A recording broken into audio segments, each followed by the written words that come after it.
Welcome back to Inner Warmup, where your inner work begins. I'm Taylor Elise Morrison, creator of Inner Workout, and you, as always, are our expert guest.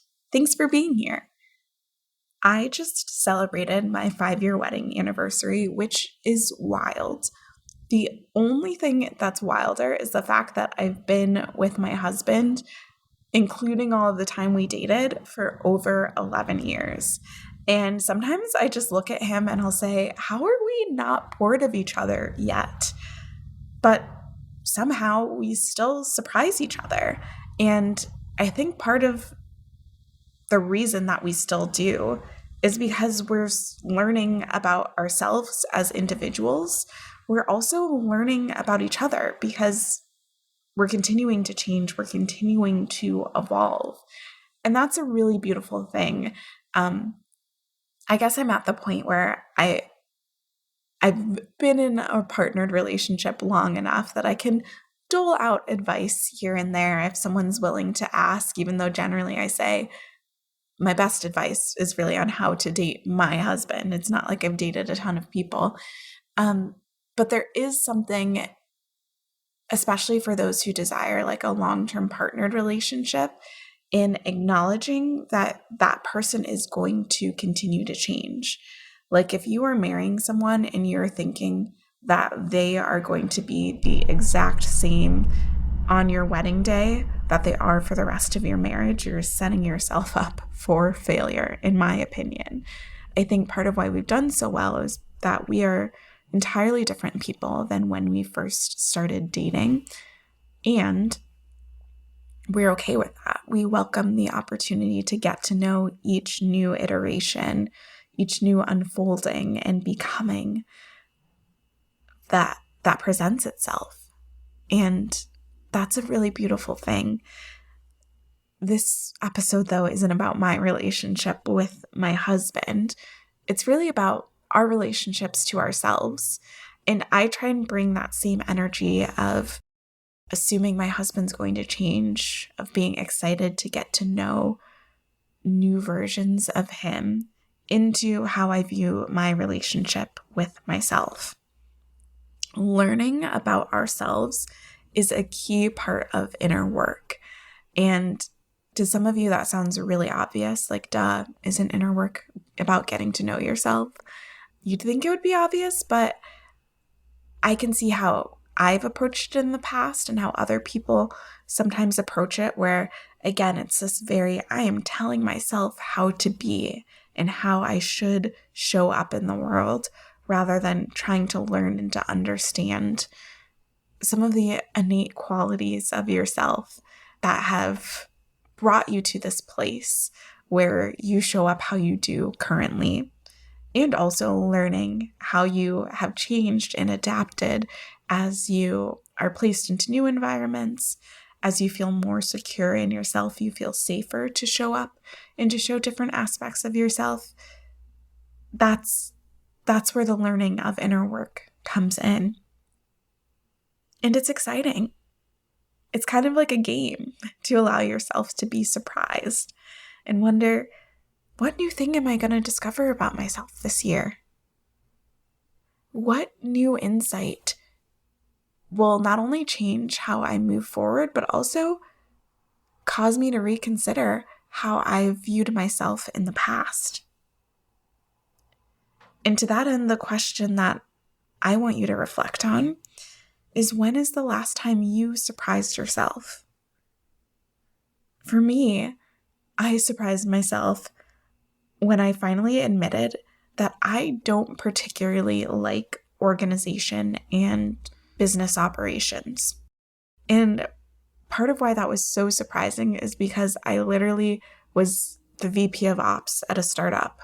And I built all of these systems and processes and was training other people on them and was deciding what softwares to use and all of that stuff. And I'm decent at it. I'm able to do it. I might even be better than the average person at doing it. But it's not necessarily something I enjoy. Like, I couldn't start a business where I am helping people build out their business operations. At least I wouldn't be able to do that for long because I don't enjoy that a ton. I can do it, but it feels like a lot of work. And it was kind of like, surprise, you had this whole vision of yourself as someone who's like so operationally minded and is like really good at getting into those things, but you actually don't enjoy doing that. And so for me, that changed how I looked back at that job experience. And I realized, oh, what I really liked about that job was that I had a lot of autonomy and that I could see like almost an instant feedback loop. I could see the impact my work was having right away, which is something I didn't get when I worked at larger organizations. I didn't necessarily like the work of doing all the operations and admin stuff, but I liked that faster pace, that feedback loop to see I am doing something that actually matters. So that's one example of how a surprise to yourself, which sometimes is something that maybe you had an inkling of, but you didn't want to admit, then that can change how you view your past, but also going forward, like knowing that about myself, I'm so much more open to getting operational support in the business instead of being like, I can do this, I should be able to do this. I can just acknowledge I don't love doing this, and there's probably someone who is so much better at this and would have a much more enjoyable time doing it than me. So that's the example that I have of me surprising myself recently, which that's a snapshot, eventually led into a much bigger journey that I'll probably share later. But now it's your time to reflect. When's the last time you surprised yourself?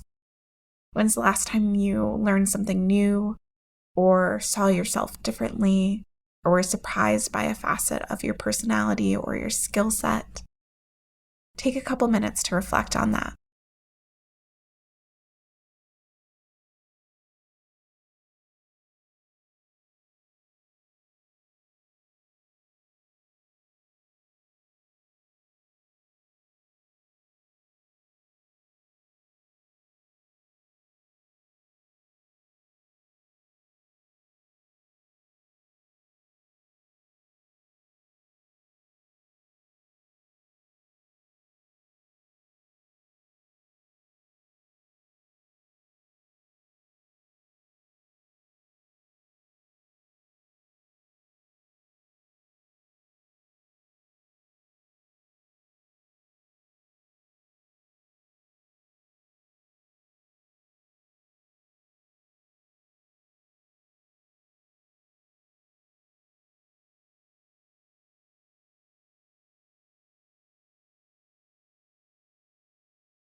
Thanks for taking the time to reflect together. If anything came up for you that you want to share, you can always DM us on Instagram, or you can join the group chat where we're having conversations and we have opportunity for real-time conversation at various events. We'd love to have you join us there. Thanks so much for your time. Thanks as always for your expertise. Take care.